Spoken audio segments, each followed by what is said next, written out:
Good morning. तो last time पर आपको थोड़ा सा एक्सप्लेन करने की कोशिश की थी कि ज़ेरेवेंटेनॉफ रिएक्शंस क्या होते हैं।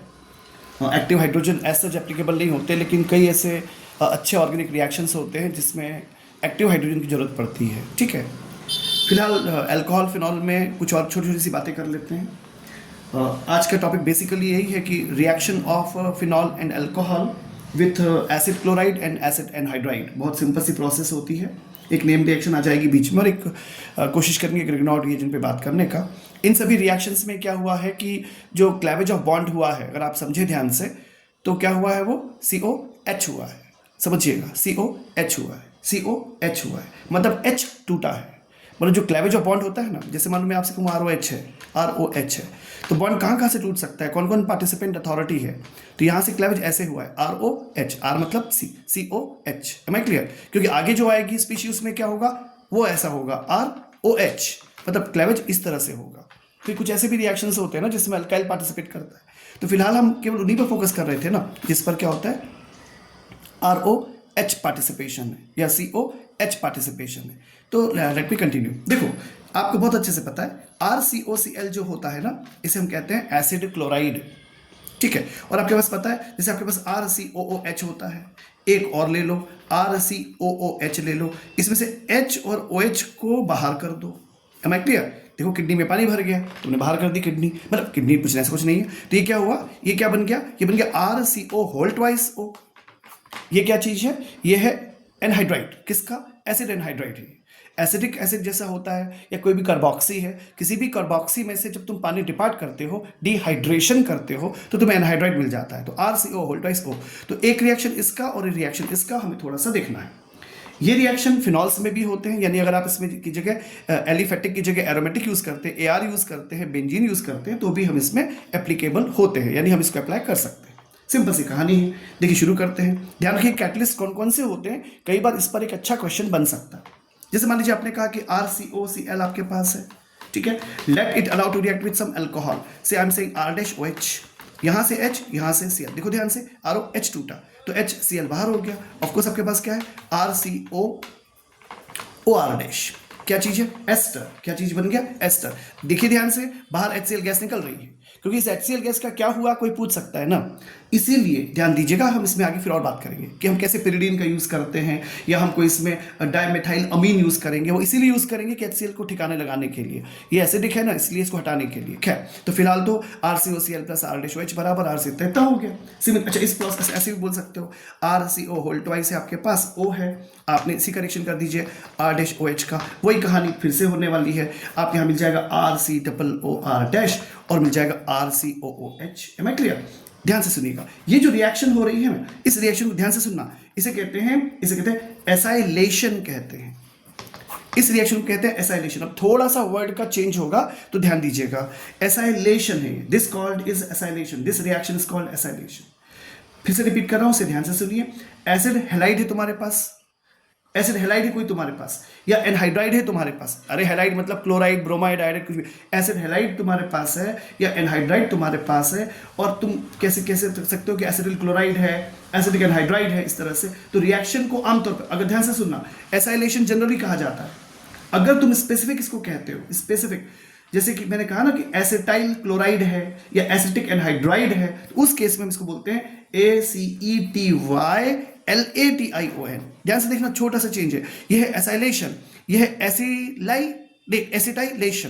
इट इज कॉल्ड एसिटाइलेशन, इसे कहते हैं एसिटाइलेशन। तो एसिटाइलेशन तब कहते हैं जब एसिटिक एसिड यूज किया होता है तुमने। Am I clear? तुमने जब एसिटिक एसिड यूज किया होता है या एसिटाइल क्लोराइड यूज किया होता है, तब हम इसे बोलते हैं एसिटाइलेशन, नहीं तो बोलते हैं एसिलेशन। ऑर्डिनरी आर के लिए, सिंपल आर के लिए, जनरलाइज्ड आर के लिए एसाइलेशन। लेकिन जब तुम एसिटिक वर्ड यूज करते हो, एसिटिक एसिड ले लेते हो या एसिटिक हैलाइड ले लेते हो, तो उस केस में हम इसे बोलते हैं एसिटाइलेशन। एसिटाइलेशन, ये एसाइलेशन, ये एसिटाइलेशन, एसाइलेशन, एसिटाइलेशन। और डेफिनेटली अगर तुमने बेंजोइल क्लोराइड यूज कर लिया तो हम इस रिएक्शन को कहते हैं BENZOYLATION, बेंजोइलेशन। इसे कहते हैं बेंजोइलेशन। आई होप तुम्हें लैंग्वेज समझ में आ रही है। ये एसाइलेशन है, ये एसिटाइलेशन है, ये बेंजोइलेशन है। I hope you got it. अच्छा, और बात करते हैं।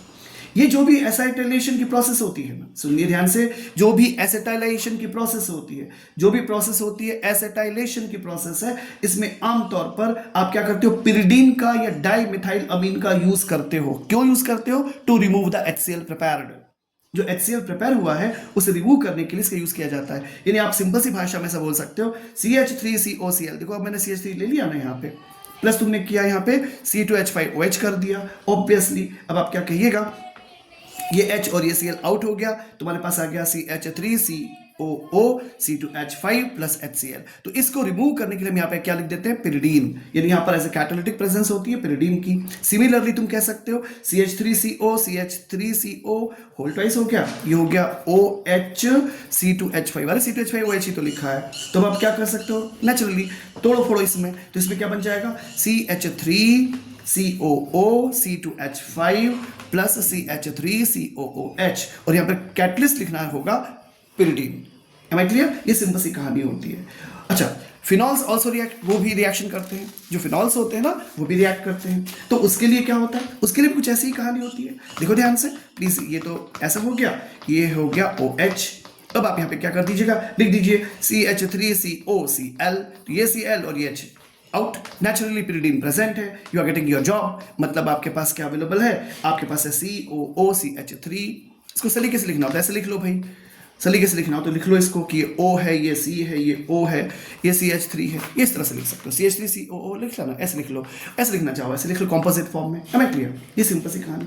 इसमें भी HCl बाहर होता है, इसको रिमूव करने के लिए हम पिरिडीन यूज करते हैं, ठीक है। सिमिलरली आप ऐसा भी कह सकते हो, ये हो गया OH हो गया, फिर यहाँ पे लिख लो तुम CH3CO और फिर लिख लो, ऐसे लिख लो डॉट करके, ऐसे लिख लेते O, फिर तुमने क्या कहा, वही COCH3, ठीक है। ये ऐसे तुम्हें कहानी बना ली। अब इसमें क्या होगा, ये जो दिख रहा है CH3CO है, ये इसके साथ बाहर हो जाएगा नेचुरली। और यहाँ पे एक चीज ध्यान रखना, आप यहाँ पे दो बातें, हाँ ये इंपॉर्टेंट बात आ गई। इंपॉर्टेंट बात ये है कि जब तुम इस तरह से यूज करते हो फिनॉल के लिए और एसिटिक एनहाइड्राइड यूज करते हो, तब तुम्हारे पास दो ऑप्शंस होते हैं। तुम चाहे तो कुछ बूंदे H2SO4 की यूज भी कर सकते हो, few drops of H2SO4 may behave as a catalyst, ठीक है। ध्यान दीजिएगा, आपके पास ऑप्शन होता है कि आप चाहे तो कुछ बूंदे यूज कर सकते हैं सल्फ्यूरिक एसिड की एज अ कैटलिस्ट, यानी एसिड भी यूज कर सकते हो, और तुम बेस भी यूज कर सकते हो, यानी तुम यूज कर सकते हो यहाँ पर पिरिडीन, या फिर ऑफकोर्स तुम्हारे पास और ऑप्शन होते हैं, तुम यूज कर सकते हो CH3COONA, ये क्या है, सोडियम एसिटेट, इनका यूज किया जा सकता है। तो देखो ध्यान से, इनका यूज नहीं कर रहे थे हम ऊपर, मतलब जब तुमने असाइलेशन की बात की थी तब तुमने सिर्फ पिरिडीन को कहा था असाइलेशन में, नेचुरली तुमने एसिटाइलेशन कहा था जब, तब तुमने स्पेसिफिकली पिरिडीन ही कहा है, क्योंकि और तुम्हारे पास लॉजिक है कि HCl को बाहर करना है। यहां पर तुम क्या कह रहे हो, जब तुम फिनॉल की बात करते हो और एसिटिक एनहाइड्राइड की बात करते हो, तब तुम कहते हो few drops of sulphuric acid is allowed, similarly pyridine is allowed, similarly sodium salt, जैसे आपने कहा सोडियम एसिटेट एसिटिक एसिड का, वो भी अलाउ है। Am I clear? ये थोड़ा सा ध्यान रखने लायक होता है। और आपको पता है इसमें डेरिवेटिव क्या बनेंगे, प्रोडक्ट क्या बनेंगे, वही COOCH3 बन जाएगा, और क्या बन जाएगा CH3COOH। कई बार क्या होता है, बाय प्रोडक्ट भी इंपॉर्टेंट होते हैं, इसलिए उन पर नजर रखना जरूरी होती है।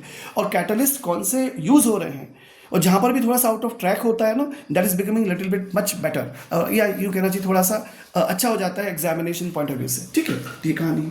अब एक क्लास में एक इंपॉर्टेंट बात कर लेते हैं कि बेंजोइलेशन ऑफ फिनॉल करते हैं। ध्यान दीजिएगा, एक स्टेटमेंट कह रहा हूं कि benzoylation of phenol is usually carried out in presence of aqueous NaOH, what you can speak now, sodium hydroxide, ठीक है। Since benzoyl chloride is not readily hydrolysed by alkalis, एक इंपॉर्टेंट स्टेटमेंट है। Am I clear what I am speaking? ध्यान से समझिएगा।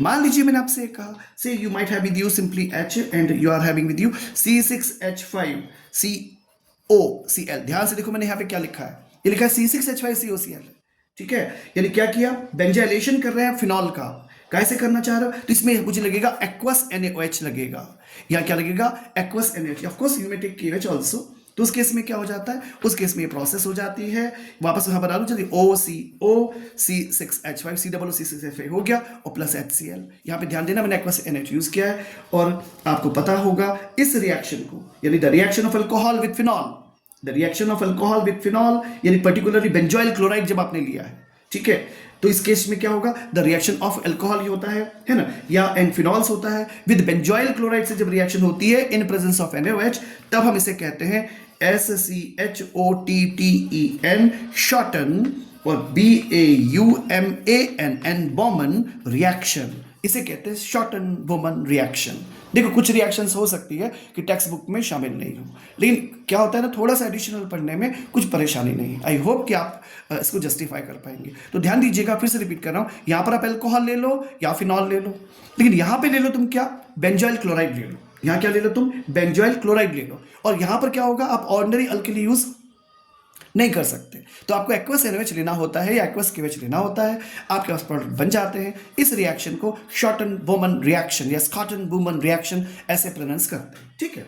अब इसके आगे बात करते हैं कि ग्रिग्नॉड रिएजेंट के साथ क्या खेल होगा। ये तो आपका बहुत जाना पहचाना होता है। दोनों अल्कोहल और फिनॉल जो होते हैं ना, वो ग्रिग्नॉड रिएजेंट से रिएक्शन करते हैं, यानी आप इसको पहचानते हो RMgX से दोनों ही रिएक्शन करते हैं, अल्कोहल और फिनॉल रिएक्शन करते हैं। अच्छा, ये इंपॉर्टेंट बात है क्या, कि जो अल्काइल ग्रुप के साथ अल्किन जो फॉर्म होता है ना, वो ग्रिग्नॉड रिएजेंट वाला होता है। कैसे होता है चलिए आपको समझ में आएगा। देखो मैंने आपसे कहा जैसे ROH है, ठीक है, अब इसकी रिएक्शन किससे किया आपने, ऐसे R'-MgX के साथ किया, ठीक है। तो ऑफकोर्स इस केस में क्या होगा, इस केस में बनेगा क्या, R' और H बनेगा। ग्रिग्नॉड रिएजेंट वाला जो अल्काइल था, ध्यान दीजिएगा, that will be the forming the alkene. तो अल्केन कहाँ से बन रहा है, ये इंपॉर्टेंट हो जाता है। और यहाँ क्या कर दोगे आप, इसको पता ही, आपको इसका हाइड्रोलिसिस किया जाता है, तो उसको आप करते रहो, वो हो जाएगा ROMgX लिख दो यहाँ पे, तो ठीक है, ये सिंपल सी कहानी, क्लियर है अच्छी तरह। तो अल्केन कौन सा बन रहा है, जो ग्रिग्नॉड रिएजेंट वाला है। कौन सा, जो ग्रिग्नॉड रिएजेंट वाला है ना। आप एग्जाम्पल के लिए दे सकते हो, आप एग्जाम्पल बोल सकते हो, जैसे आप कह सकते हो CH3 है आपके पास, OH है आपके पास, आप यहाँ लिख दो C2H5MgBr। और आपसे क्वेश्चन कोई पूछे, क्वेश्चन ओके, कुछ नहीं, तो कि CH4 बनेगा कि C2H6 बनेगा, CH4 बनेगा कि C2H6 बनेगा, तो ऑफकोर्स आंसर आएगा C2H6। यानी आपको क्या करना है, जो अल्काइल जो अल्काइल एल्केन में कन्वर्ट होगा वो ग्रिग्नॉड रिएजेंट से आना चाहिए। ये एक इंपॉर्टेंट कंसेप्ट है, दिमाग में रखिएगा प्लीज। और इसके आगे क्या हो जाएगा, ये हो जाएगा O हो जाएगा, यहाँ आ जाएगा OCH3, यहाँ कर लो Br, उसका हाइड्रोलिसिस हो गया, सब ठीक है, ये सिंपल सी कहानी। अच्छा फिनॉल ले लो भाई, तो C6H5 ले लिया तुमने, और ले लिया तुमने OH, और यहाँ पे कर दिया तुमने CH3MgI मान लो, ऐसे लिख दिया। अब क्या करोगे, क्या तुम यहाँ पे तुम C6H6 बना लोगे ना, हम क्या बनाएंगे यहाँ पर CH4, M I clear, plus क्या हो जाएगा वही Mg, और यहाँ पर I लिख दो, यहाँ पे लिख दो OC6H5। ये सिंपल सी कहानी थी ग्रिग्नॉड रिएजेंट की। सो आई होप आपको समझ में आया होगा कि किस तरह से आप रिएक्शन कर सकते हो। बहुत सिंपल सी कहानी होती है, कोई बहुत मुश्किल नहीं है। थोड़ा सा रिएजेंट का ध्यान रखिए, तो it will be helpful for the reactions end of course command over this particular organic chemistry, ठीक है। नेक्स्ट लेक्चर में शुरू करेंगे कि कैसे जो अपन COH बॉन्ड है ना, COH, इसका क्लेवेज करके कैसे रिएक्शंस होते हैं। और बीच में I should try to simply apply the mechanism, SN1 SN2 बीच में आती है, अल्कोहल की हैलोजन एसिड के साथ मैकेनिज्म, उसको हम फॉलो करेंगे। Good day please.